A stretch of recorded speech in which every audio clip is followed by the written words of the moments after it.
Welcome back to another Handy Bros Insider. If you remember, over the last few months, we've been diving deep into chisel. We talked about the pod and how, that idea was first conceived. And then over the last couple of months, we've been diving into the evolution of the pod and, where it started from to kind of where it is today.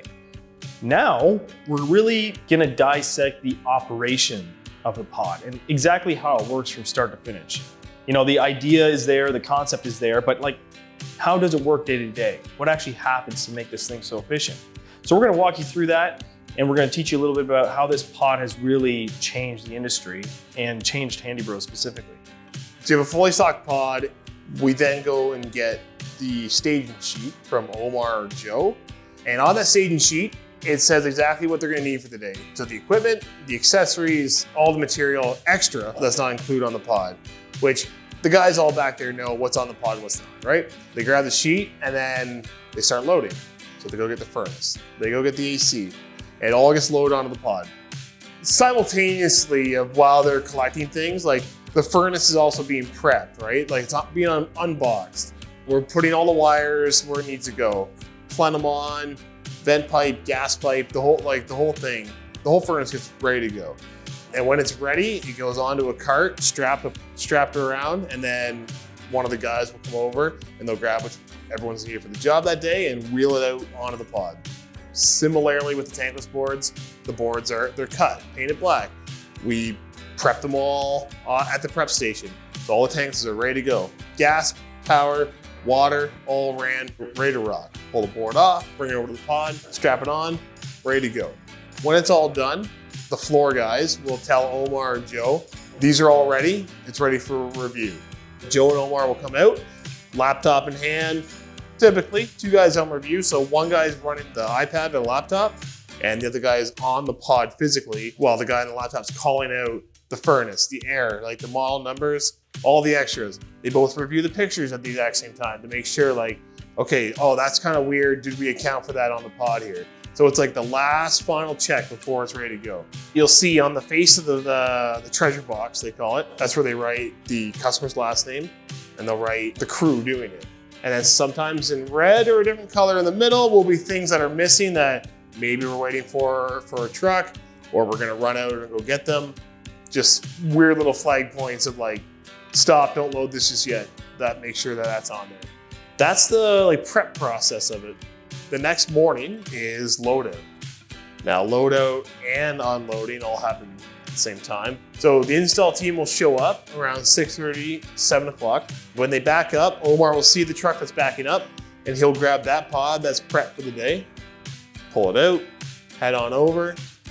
Install guys will have the truck ready, doors open, wheels are chalked, truck's in neutral, and we'll load the pod. Close the doors up, off the boys go. That's the back half of the pod's life cycle. What happens at the other end is the unloading. Very similar to when the guys show up for loading. They back up, open the doors, chalk the wheels, van's in neutral, we pull the pod off.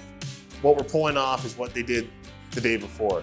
The pod's full of the old furnace, old AC, all the old material that was used, and all the old material that was ripped out of the house, and we place it down in the unloading zone. That's where the production team will then sort through everything. We recycle all our metal.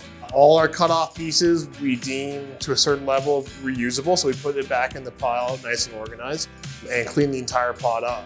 Once the pod's fully cleaned off, the boys will then restock it all.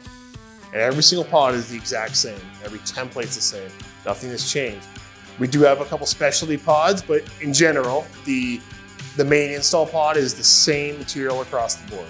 They'll restock all the packouts, and they restock the entire deck, and then it's deemed ready to head down to the staging area, which is where the cycle starts again. Much like the pod, the actual process of the pod has evolved many, many times. As it may seem relatively simple, but to get it as specific and let's just say well-oiled as it is today, it took a ton of effort.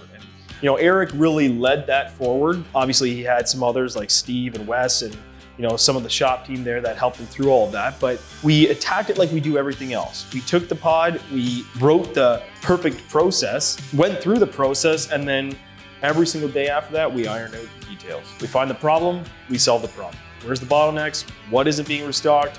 Where are we falling short? Why isn't this working the way it's supposed to be working? We dissected every measure of the pod. Again, the pod is the creation of a great idea, but without the process, it would just be completely useless. Without the people behind the process, it would also be nothing either. Some people ask, are you afraid of competitors having your blueprint to what you guys are doing behind the scenes? And the answer is no. No. Because obviously we're giving all the answers to a huge part of the Handy Bros difference, but it's still just the surface. It's far deeper, far harder than anyone could ever imagine.